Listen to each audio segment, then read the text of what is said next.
Oremos. Querido Padre, una vez más suplicamos tu dirección.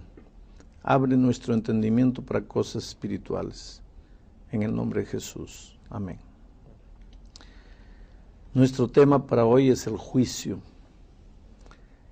Nadie quiere hablar de juicio.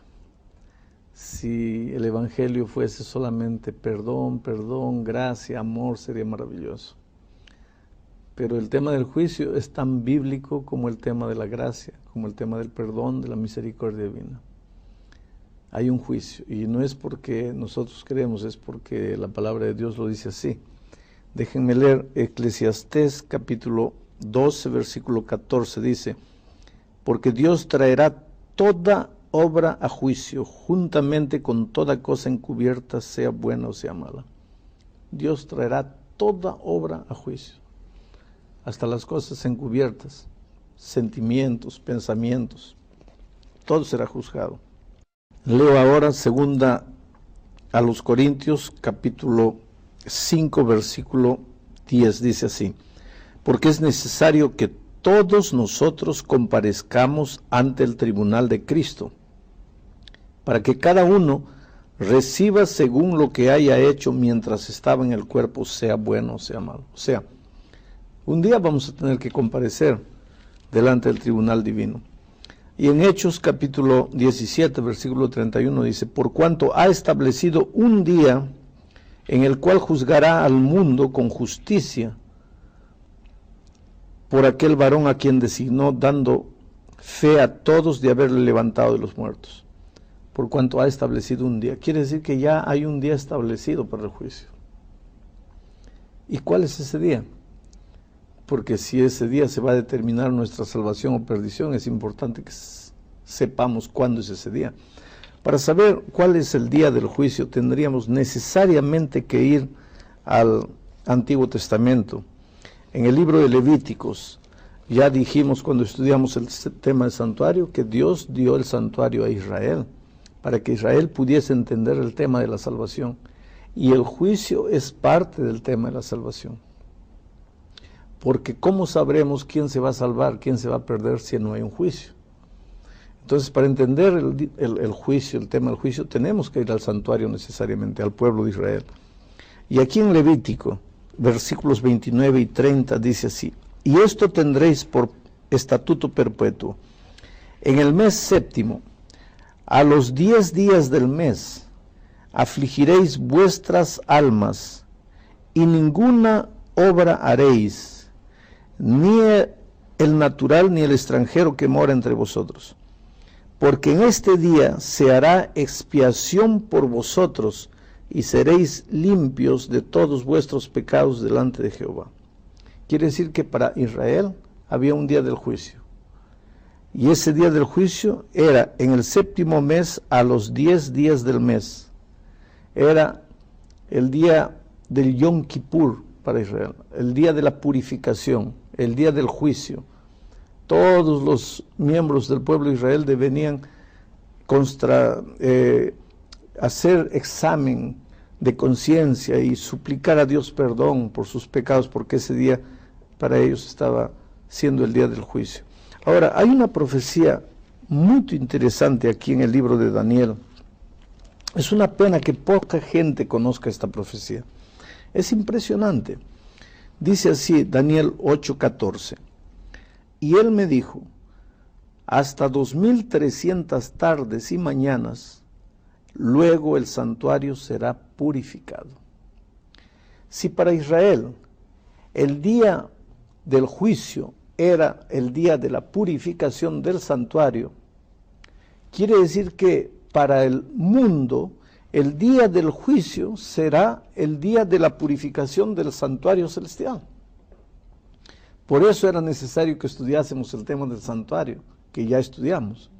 Hay un santuario en el cielo, y ese santuario también será purificado. Y el día de la purificación de ese santuario será el día en que empezará el juicio de la humanidad. Ahora, esta profecía de Daniel 8:14 dice: hasta 2300 tardes y mañanas, y entonces el santuario será purificado. Yo no voy a explicar la profecía, porque ese sería tema por lo menos para 2 periodos de 20 minutos. Pero quiero decirles una cosa, esa profecía, de acuerdo a los estudios del libro de Daniel, comienza el año 457 a.C., con el decreto de Artajerjes para reconstruir los muros de la ciudad. Ahora, si empezamos a contar del año 457 a.C., 1, 2, 3, 1000, 2300 años, vamos a ver que esa profecía termina el 22 de octubre del año 1844, hace poco tiempo atrás relativamente. 22 de octubre de 1844. Ese día, 22 de octubre de 1844, sucedieron 2 cosas. Una cosa sucedió aquí en la tierra y otra cosa sucedió allá en el cielo. En el cielo empezó la obra del juicio.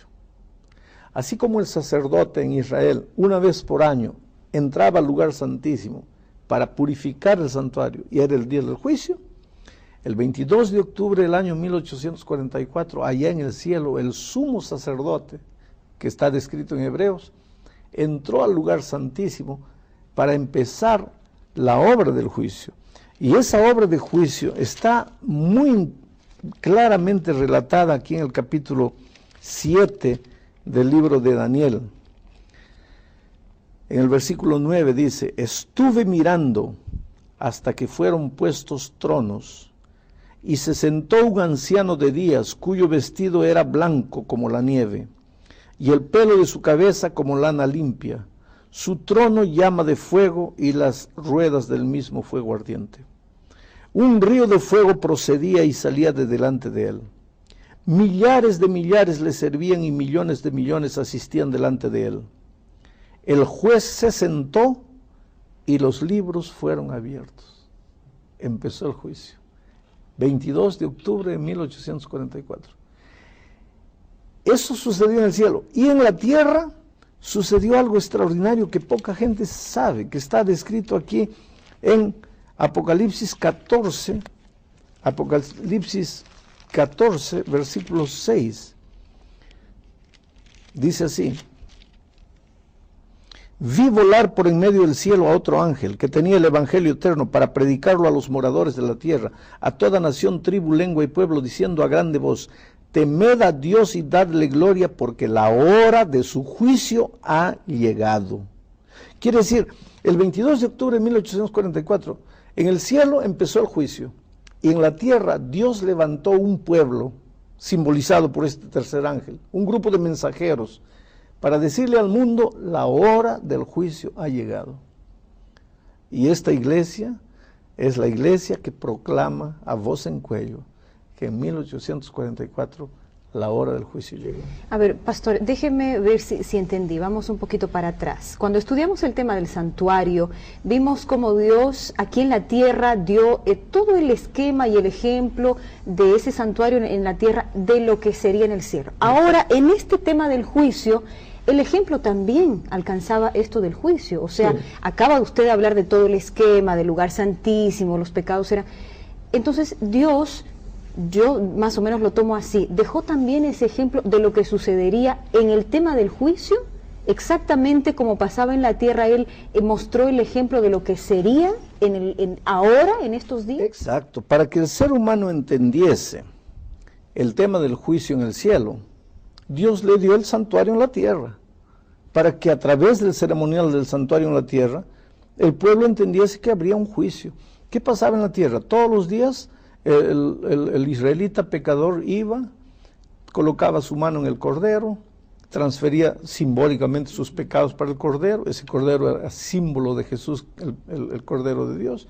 El sacerdote sacrificaba el cordero, la sangre mojaba el suelo, así como la sangre de Cristo un día mojaría la cruz del Calvario.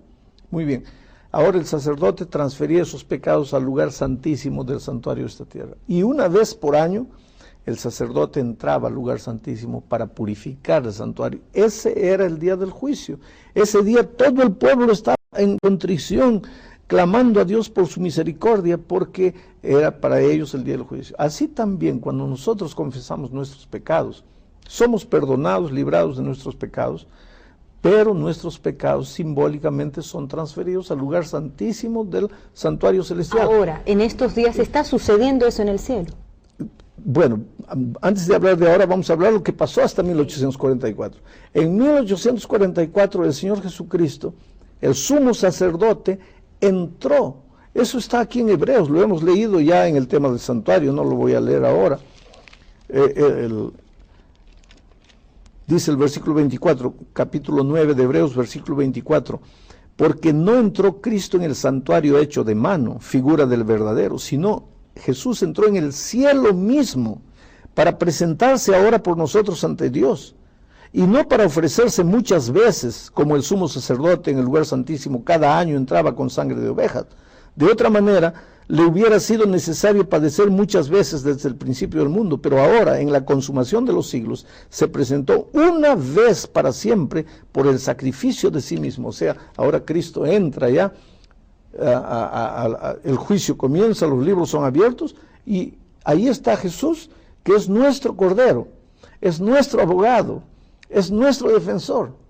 No tenemos que tener miedo. Ahora, ¿sobre qué somos juzgados? ¿Qué es lo que nos acusa o qué es lo que nos salva en nuestro comportamiento? Porque somos nosotros los que estamos siendo juzgados, o estaremos siendo juzgados. Ya hemos leído 3 versículos en la introducción mostrando que seremos juzgados por nuestras obras, no solamente las visibles, sino las invisibles, que son pensamientos y sentimientos. Pero pastor, la salvación, no tengo muy claro esto, la salvación no es por obras. No, la salvación es únicamente por la gracia. Pero somos juzgados y condenados por las obras. No es contradictorio. Es aparentemente contradictorio. Somos salvados únicamente por la gracia de Cristo. Pero ¿cómo sabes, cómo sé que has sido salvado por la gracia de Cristo? Por ejemplo, tú me dices así, voy a hacer un ejemplo muy tonto. Pastor, yo me bañé esta mañana. Pero ¿cómo sé que te has bañado? Voy a mirar tu rostro, está limpio. Ahora, si tu rostro está lleno de hollín, lleno de barro, ¿cómo te bañaste esta mañana? Quiere decir, quien te baña es el agua. Pero ¿cómo sé que te has bañado? Mirando tu rostro, mirando las obras.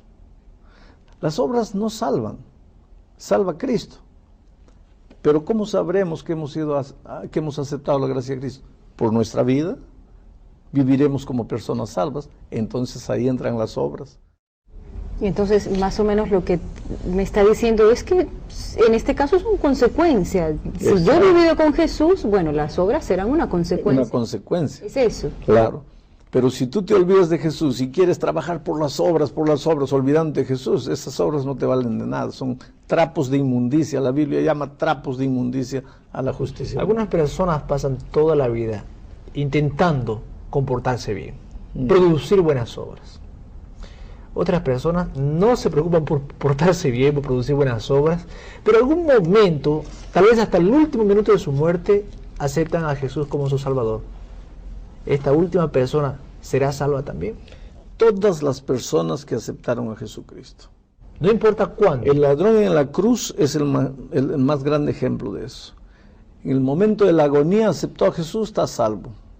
Jesús le dio la garantía de que cuando Jesús venga en las nubes de los cielos, el ladrón en la cruz. Pero entonces ahí es mejor, por ejemplo, cualquier persona podría decir, voy a llevar una vida como a mí me plazca, y cuando falte algunos minutos antes de morir, si tengo tiempo, pues me arrepiento. Sí, tú puedes pensar de esa manera y querer vivir de esa manera. Solo quiero saber si vas a tener tiempo para arrepentirte. Porque ojalá que mueras de cáncer y que tengas 8 meses para pensar en tu vida. Pero y si no tienes un segundo, si estás durmiendo en el carro y te mueres y no tuviste un minuto para arrepentirte. Entonces tenemos que vivir, no pensando en la salvación, tenemos que vivir pensando en el amor de Jesucristo y tratando de vivir de acuerdo a lo que Jesús quiere para nuestra vida y queriendo siempre verlo feliz. Pastor, hablando del juicio específicamente, usted colocó una fecha literal. ¿Cómo saber si mi caso ya pasó en el juicio de Dios? Si ya fuimos juzgados. Si ya fui juzgada, ¿cómo? No sabremos. Una cosa sabemos, por lógica. que el juicio empezó con los muertos, de Adán y Eva, Caín, Abel, En algún momento va a tener que terminar el juicio de los muertos. Pero no hay una línea divisoria así, porque cada día nace y muere gente. Entonces no hay una línea divisoria. Pero en algún momento se va a terminar el caso de los muertos y va a comenzar el caso de los vivos. Y me parece, personalmente, te doy esa idea muy personal, ese juzgamiento de los vivos va a ser muy rápido, no nos va a dar tiempo para nada. Una cosa sabemos, cuando termina el juicio, las puertas de la gracia se cerraron y Cristo ya está volviendo para llevar a su Pero el juicio de los vivos solo comienza una vez haya terminado el juicio de los muertos. Claro, solo que nadie puede decir cuándo termina y cuándo comienza. Eso es solo... ¿Y cuántos tipos o cuántos juicios hay? Porque yo veo un juicio que se menciona que está ocurriendo ahora, usted menciona desde 1844, otros hablan del juicio final, cuando Jesús venga, y todavía en otro estudio hablamos sobre un juicio después de los 1000 años. No, durante los 1000 años. O durante los 1000 años, perdón. Te explico. Usamos la palabra juicio para 3 eventos. Primero, el juicio investigador, que es el juicio que empezó en 1844, porque no puede haber... Cuando Cristo venga, Él viene para dar las recompensas a los malos o a los buenos, la recompensa a los malos y a los buenos, a cada uno su recompensa correspondiente. Pero ¿cómo va a dar recompensa si no hubo juicio? Quiere decir que tiene que haber habido una investigación. Aquí dice Daniel, los libros fueron abiertos, el juez se sentó, hay una investigación. Ahora, cuando viene Cristo, le llamamos también a eso juicio, el juicio final, que en realidad es el juicio ejecutivo. El juicio... Una fase. Exacto, no es una fase, es un evento, el juicio ejecutivo. A los que no aceptaron a Jesucristo, pues lo que le corresponde, y a los que aceptaron la vida eterna. Y durante el milenio, vamos a los redimidos, dice el texto que leímos al estudiar el milenio, vamos a abrir los libros y entonces vamos a revisar los casos. A eso le llamaríamos un juicio de revisión, que no determina quién se salva y quién se pierde. Es apenas para sacar dudas de la mente de los redimidos. ¿Quiénes son los juzgados? ¿Solamente los hombres? Todos los seres humanos somos juzgados. Todos los seres humanos somos juzgados.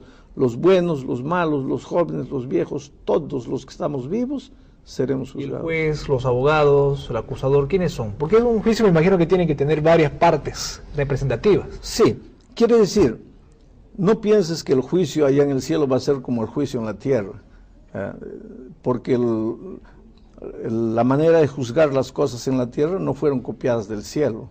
De donde ellos sacaron los procedimientos, promotor, fiscal y esto y aquello, ¿no?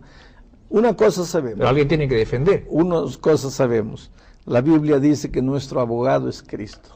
Y si nuestro abogado es Cristo, es un abogado que nunca pierde. Inclusive un abogado que entiende nuestra situación, porque se hizo humano. Jesús sabe lo que es sentirse triste, lo que es tener hambre, pasar frío, lo que es sentirse rechazado, despreciado, traicionado por los mejores amigos. Entonces Él puede entendernos, cómo nos sentimos cuando somos tentados. Pero Él está allá, a la diestra de Dios, defendiendo nuestro caso y diciendo, yo sé que Ronnie vivió así, hizo esto, aquello, pero Padre, Él se entregó a mí, Él confió en mí. Él merece morir por sus pecados, pero yo ya morí en la cruz y Él acepta la sustitución. Entonces, la vida que yo merezco se la entrego a Ronnie y la muerte que Ronnie merece la acepto yo. Es una cosa maravillosa. En este momento Jesús está intercediendo, eso es lo que nos está diciendo. Eso es lo que dice Hebreos. Él entró y está intercediendo en este momento por nosotros. Ahora, tengo un pasaje que me gustaría que me lo aclare. San Juan capítulo 3, 18, dice así: el que en Él cree no es condenado, pero el que no cree ya ha sido condenado, porque no ha creído en el nombre del unigénito Hijo de Dios. O sea, si yo creo, no necesito ser condenada. Pero todo juicio tiene una condena. No, ¿cómo entender lo que está esto? queriendo decir ahí, y está claro, es que si tú crees, ¿cuál es el problema de la condenación? No tengo que tener miedo entonces. Porque ya estás en Cristo, ya de nada, estás en Cristo. El juicio para ti es una recompensa linda, es ahí que te vas a librar de todos los conflictos. Infelizmente terminamos el tiempo. Oh querido, no tengas miedo al juicio. ¿Quién tiene que tener miedo al juicio? Aquel que no quiere saber nada con Jesús, pero tú sí. quieres conocer de Jesús, tú abres tu corazón a Él y no mires para el futuro con miedo, sino con confianza. Que Dios te bendiga.